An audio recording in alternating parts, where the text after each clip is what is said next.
Hello guys.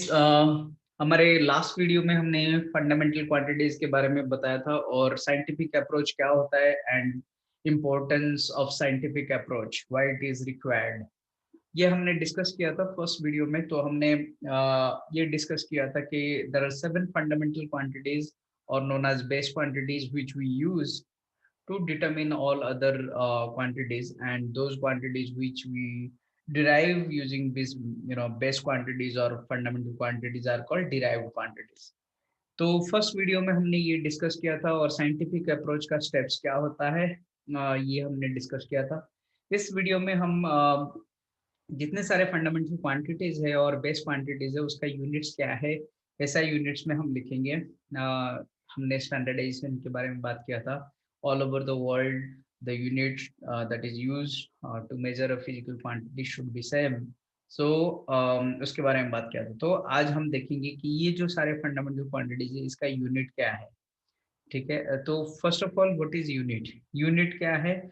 Unit एक ऐसा notation है जो हम कोई भी फिजिकल क्वांटिटीज के लिए लिखते हैं। तो एक प्रिसाइज वैल्यू, एक पर्टिकुलर वैल्यू वो हमें देता है। लाइक फॉर 1 मीटर में बोलूंगा तो 1 मीटर एक्चुअली क्या होता है उसको।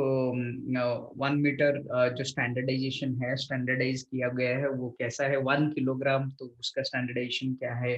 तो सारे फिजिकल क्वांटिटीज के जो यूनिट है और उसका जो स्टैंडर्डाइज किया है, so that all over the world whenever I say 1 meter or 1 second or 1 Kelvin or 1 degree whatever, okay, तो सबके लिए वो सेम होना चाहिए और सबको ये समझ में आना चाहिए। ओके, तो हम उसी से स्टार्ट करते हैं। तो मैं आपको एक स्लाइड आपके साथ शेयर कर रहा हूँ जिसमें हम ये सारे फंडामेंटल क्वांटिटीज के बारे में बात किए थे। तो टाइम टाइम एक फैक्टर है जो ड्यूरेशन बिटवीन द इवेंट्स बताता है, start of the event and end of the event. तो वो जो ड्यूरेशन है उसको हमने टाइम कंसिडर किया which is a physical quantity. Okay, and considered as one of the fundamental quantity. तो टाइम टाइम का जो यूनिट है हम सेकेंड्स में लिखेंगे। तो इसमें ये सेकेंड है, उसका ऐसा यूनिट जो हम यूज करेंगे। डिस्टेंस और लेंथ, लेंथ के लिए हमने मीटर ऐसा यूनिट लिया। मास के लिए हमने किलोग्राम, किलोग्राम यूज किया। This is the SI unit for mass. Okay, and current के लिए here we will use ampere as the unit. Ampere हम यूज करेंगे। और टेम्परेचर के लिए हम केल्विन यूज करेंगे, kelvin, kelvin scale, kelvin. Amount of matter के लिए हम मोल यूज करेंगे, mole. Amount of substance, luminous intensity के लिए हम कैंडेला, कैंडेला यूज करेंगे। ठीक है, तो ये सारे जो है हमारे 7 फंडामेंटल क्वांटिटीज है और ये 7 फंडामेंटल क्वांटिटीज को ये सारे एसआई यूनिट्स में रिप्रेजेंट किया जा सकता है। तो अभी जो हमने ये सारे एसआई यूनिट्स बताया इसको शॉर्ट फॉर्म में भी लिखा जा सकता है। जैसे कि सेकंड के लिए हम खाली एस लिखते हैं, मीटर के लिए एम लिखेंगे, किलोग्राम के लिए हम केजी लिखेंगे। ओके, एम्पियर के लिए ए लिखते हैं, केल्विन के लिए ओनली के, कैपिटल के लिखते हैं, मोल के लिए एम ओ एल लिखते हैं, मोल। ओके, कैंडेला के लिए सी डी लिखते हैं, कैंडेला। ओके, सो ये इसको शॉर्ट फॉर्म में भी लिखा जा सकता है। ठीक है, उसके बाद जैसा मैंने बोला कि ये सारे 7 fundamental quantities all over the world हम यूज करते हैं। तो मैं अगर किलोग्राम बोलूंगा तो सबको वही सेम समझ में आना चाहिए। तो इसको स्टैंडर्डाइज कैसे किया गया है, तो मैं आपको दूसरा स्लाइड दिखाता हूँ जिसमें हमने डिफाइन किया है क्या है एक्चुअली। तो यहाँ पे देखो, ये टाइम है, इसको ये फिजिकल क्वांटिटी है, फंडामेंटल फिजिकल क्वांटिटी है। ऐसा यूनिट हम इसको सेकंड लिखते हैं, सिंबल शॉर्ट फॉर्म में हम एस लिखेंगे। तो इसको कैसे डिफाइन किया है, the duration of 9192631770 periods of the radiation corresponding to the transition between two hyperfine levels of the ground state of the cesium-133 atom। थोड़े हायर ग्रेड्स में आपको पता चलेगा कि जो भी हम एटम कंसिडर करते हैं उसमें डिस्क्रीट एनर्जी लेवल्स रहता है। सो डिफरेंट एनर्जी लेवल रहता है जिसमें इलेक्ट्रॉन्स रहते हैं। तो यहाँ पे क्या होता है, इसमें लिखा है the radiation corresponding to transition between two hyperfine levels. Hyperfine level मतलब क्या है, बहुत ही क्लोज लोएस्ट दो लोएस्ट एनर्जी लेवल से two lowest energy levels of caesium 133 atom. Okay, so hyperfine levels of the ground state. So ground state में दो closely ऐसे एनर्जी लेवल्स हैं, ठीक है. तो उसमें क्या होता है, जब यहाँ पे लिखा है the duration this periods of the radiation corresponding to the transition between two hyperfine levels, ठीक है. तो इसमें जो ट्रांजिशन टाइम है, ये जो दोनों में, ये दोनों एनर्जी लेवल में जब ट्रांजिशन होता है इलेक्ट्रॉन का, तो इलेक्ट्रॉन का जो ट्रांजिशन होता है, उस इलेक्ट्रॉन में क्या होता है, इलेक्ट्रॉन ट्रांजिशन होता है लोअर से अपर और अपर से लोअर. तो एक फोटन एब्जॉर्व होता है और एमिट होता है. अगर हायर से लोअर आ रहा है तो एक फोटन एमिशन होगा जिसका एनर्जी हम बोलते हैं H इंटू एफ. ओके, अगर ये लोअर एनर्जी लेवल से हायर एनर्जी लेवल ले रहा है तो मतलब जा रहा है, तो उसको एनर्जी चाहिए, वो एनर्जी एब्जॉर्व करेगा, एक फोटोन एनर्जी एब्जॉर्व करेगा. तो फोटोन एनर्जी एब्जॉर्व करेगा तो उसका भी जो भी एनर्जी है वो HF ऐसे लिखा जाता है. एच को हम प्लैंक्स कांस्टेंट बोलते हैं, एफ को फ्रीक्वेंसी बोलते हैं. इसके बारे में आगे मॉडर्न फिजिक्स में और क्वांटम फिजिक्स में आपको ज़्यादा इसके बारे में इंफॉर्मेशन मिलेगा. अभी फिलहाल हमने ये देखा, तो ये जो फ्रीक्वेंसी है, फ्रीक्वेंसी हमें पता है, frequency is 1 by the time period, ठीक है. तो इसमें क्या होगा, the duration of these periods of the radiation corresponding to the transition between this. तो ये जो टाइम पीरियड है, करस्पॉन्डिंग टाइम पीरियड है, उसका इतना टाइम, ये जो वैल्यू है 9192631770 पीरियड्स ऑफ द रेडिएशन. तो ये जो रेडिएशन है उसका जो टाइम पीरियड है T, okay, frequency is 1 time period, इतने टाइम्स करेंगे उसको 1 सेकेंड डिफाइन किया है. तो इसमें क्या हुआ, ये स्टैंडर्डाइज हुआ क्योंकि caesium 133 atom all over wherever you consider the transition time will be the same, right? So it doesn't depend upon like any environmental factors like pressure or temperature and all. So you can say it is standardized because it doesn't depend upon any surrounding factor or any environmental factor. So time we can define. Then distance एक physical quantity है, और हमने बोला length is the fundamental quantity, जिसको हम metre में, SI unit is metre, and in short you can write this as m, right. इसको भी डिफाइन किया जा सकता है, the distance travelled by light in vacuum in this 1 divided by 299792458 seconds. तो this is the distance travelled by light in this second. Okay, इसको भी standardise किया गया है, तो it will also remain the same and can be reproduced easily everywhere for reference.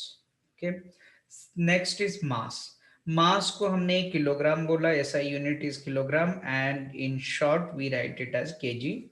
Okay, so इसका actually पहले क्या होता था, प्लैटिनम एंड इरिडियम एलॉय रहता है, ठीक है. उसको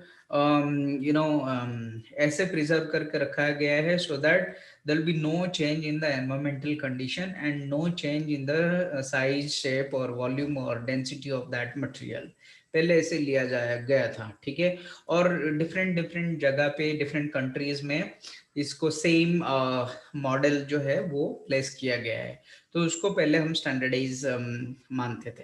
पर अभी जैसे कि आप देख सकते हो, आज of May 2019 the kilogram has been redefined in terms of Planck's constant, okay, in relation to the second and the meter. ठीक है, तो प्लैंक्स कांस्टेंट के हिसाब से अभी हमने रीडिफाइन किया है. इसमें ऑब्जेक्टिव क्या है, ऑब्जेक्टिव ये है कि नेचर में जो भी कांस्टेंट्स है अवेलेबल है, जैसे कि universal gravitational constant, gas constant, Avogadro's number, similarly ये प्लैंक कांस्टेंट जो यहाँ पे मैंने डिफाइन किया है एच, ठीक है, ये वैल्यू को यूज करके अगर हम डिफाइन करेंगे मास को तो it will be better. And क्योंकि ये प्लैटिनम इरिडियम जो एलॉय है, ये थोड़ा बहुत इसमें बहुत माइन्यूट बहुत स्मॉल चेंज हो सकता है, कितना भी आप इसको प्रोटेक्ट करके एनवायरमेंटल फैक्टर से रखो फिर भी थोड़ा बहुत चेंज हो सकता है. तो वो जो कॉम्प्लिकेसी है उसको अवॉइड करने के लिए ये प्लैंक्स कांस्टेंट के द्वारा इसको डिफाइन किया गया है. पर प्रॉब्लम क्या था, अब तक क्यों नहीं हुआ था, ये प्लैंक्स कांस्टेंट क्यों यूज नहीं हुआ था, क्योंकि प्लैंक्स कांस्टेंट का जो एक्यूरेट वैल्यू है उसको लेके कंफ्यूजन था, और बहुत सारे साइंटिस्ट डिफरेंट प्लेसेस में डिफरेंट टाइप्स के एक्सपेरिमेंट करके एक वैल्यू डिटरमिन किया, और वो वैल्यू वेरीफाई किया प्लैंक्स कांस्टेंट जो है। ठीक है, इसको अप टू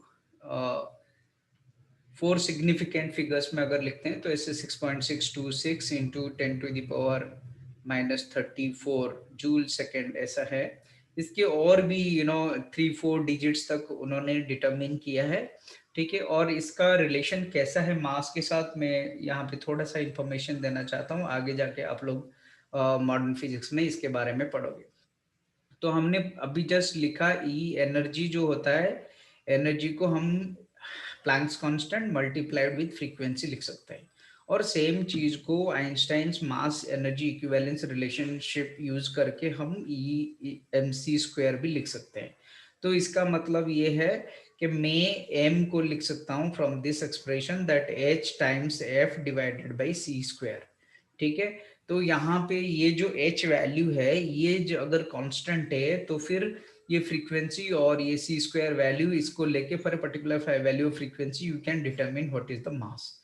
तो ऐसे रिलेट करके अभी ये मई 2019 में ये जो स्टैंडर्डाइज्ड वैल्यू है ये चेंज किया गया है। इसका मतलब ये नहीं कि हमारे डे टू डे लाइफ में जो भी मास का यूज है हमारा, जैसे किलोग्राम वगैरह वेट वगैरह जो भी हम यूज करते हैं उसमें कोई मेजर चेंजेस होगा, वो सब एज इट इज रहेगा, क्योंकि बहुत ही the significant values are very less. Okay, the difference in mass will be very less. This is only to standardize things, okay, to just define of physical quantity in an accurate way, so that I mean it will not depend upon any particular material property or environmental factor, right? तो इसीलिए इसको हमने मई 2019 में इसको redefine किया गया है मास। ठीक है, तो ये सारे जो definitions है, these are all these definitions are used just to make the measurement standardized all over, right? फिर इस यहाँ पे आप देख सकते हैं current is another physical quantity, और इसको हम मेजर करते हैं एम्पियर में in the SI unit, and ये कैपिटल ए लिखा जाता है। कोई भी साइंटिस्ट के नेम पे जब भी ये ampere is the name of the scientist, okay, so कोई भी साइंटिस्ट का नेम अगर यूज किया जाता है यूनिट में, स्टार्ट फर्स्ट लेटर जो होता है वो स्मॉल लेटर होता है। अगर आप पूरा नाम, पूरा यूनिट का नाम लिखते हो, एम्पियर मतलब ए से, स्मॉल ए से स्टार्ट, और उसका अगर शॉर्ट फॉर्म लिखते हैं तो उसको अपर केस में लिखा जाता है। तो it starts with A M P E R E if you are writing the whole name of the scientist, full name of the scientist, and here if you are using the short form you need to start with a, okay, only in the short form, okay। तो इसको भी, ये भी current जो है आज of May 2019 इसको भी चेंज किया गया है। The ampere is defined by taking the fixed numerical value of the elementary charge e to be 1.60 to 176,634 into 10 to the power minus 19। ये भी एक 2019 से पहले ये जो स्टैंडर्डाइजेशन हुआ था वो अलग था, और अभी इसको कांस्टेंट, अगेन कोई यूनिवर्सल कांस्टेंट के साथ रिप्रेजेंट करने के लिए इलेक्ट्रॉनिक चार्ज को एक्यूरेटली मेजर किया गया है, और उसी हिसाब से ये चार्ज पर यूनिट टाइम को डिफाइन किया गया है एम्पियर, ओके, 1 एम्पियर। सिमिलरली ये नेक्स्ट है टेम्परेचर।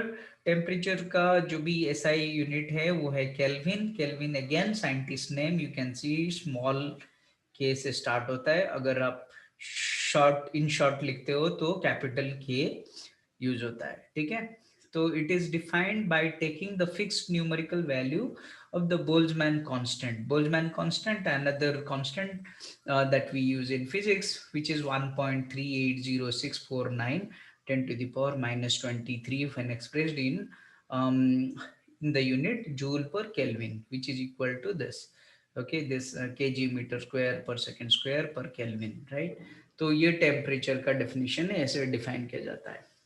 ओके, सो ये तीनों जो है मास, करंट एंड टेम्परेचर, ठीक है, ये मई 2019 में रीडिफाइन हुआ है। और फिर अमाउंट ऑफ सब्सटेंस जो हमने बोला मोल, MOLE, और यहाँ पे in short MOL we right.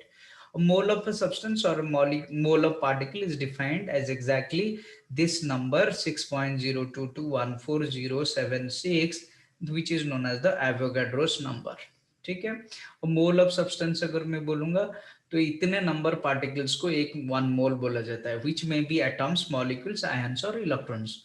One mole electron तो 0.6 point this value in 10^23, one mole ion, one mole molecule, one mole atom, whatever, this represents the number। Okay, these many numbers as we have already discussed in the previous video। Next जो है वो है luminous intensity. हमने बताया था ये brightness के बारे में बताता है, कोई भी सोर्स ऑफ लाइट के ब्राइटनेस के बारे में बताता है। इसको कैंडेला लिखते हैं, और ये CD, small c and d, okay, लिखा जाता है the luminous intensity in a given direction of source that emits monochromatic radiation of frequency 5.4 into 10^14 Hz। So monochromatic radiation means only single wavelength is emitted by the light source। Okay, जैसे white light में 7 constituent colours रहता है, हमें पता है VIBGYOR होता है VIB GYOUR GYOR। Okay, सो 7 colours रहते हैं। तो 7 मोनोक्रोमैटिक मतलब सिंगल वेवलेंथ है, एक ही कलर का लाइट है, एक ही वेवलेंथ है, एक ही फ्रीक्वेंसी है। तो luminous intensity in a given direction of a source that emits monochromatic radiation of frequency this hertz। frequency का यूनिट जो है वो hertz है। Okay, HERTZ, hertz is the unit for frequency, which is और second inverse है, second inverse को hertz बोलते हैं। and that is a radiant intensity in that direction of 1/683 watt per steradian। Steradian, if you remember, I told you what is steradian। Steradian is the supplementary unit that is used for solid angle। ठीक है, solid angle, solid angle, like I gave you one example of a cone, right? Plane angle, if you remember, this is a plane angle, and solid angle is what? Solid angle is like this. If this is a 3D representation, or you can say a cone, then this will become a solid angle। okay, so ऐसे हमने define किया है luminous intensity को।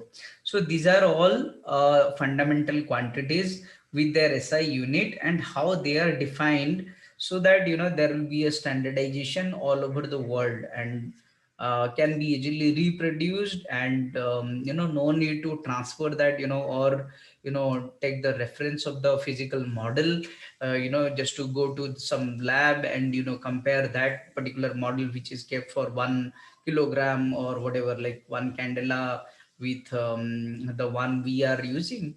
So you can standardize, and everywhere in the labs there can be a standardized unit for reference। okay, so yeah, this is all about our units for fundamental quantities। Then in the next video we are going to discuss about derived quantities। okay, so derived quantities, why it is called derived quantity, and few derived quantities that we will discuss। thank you।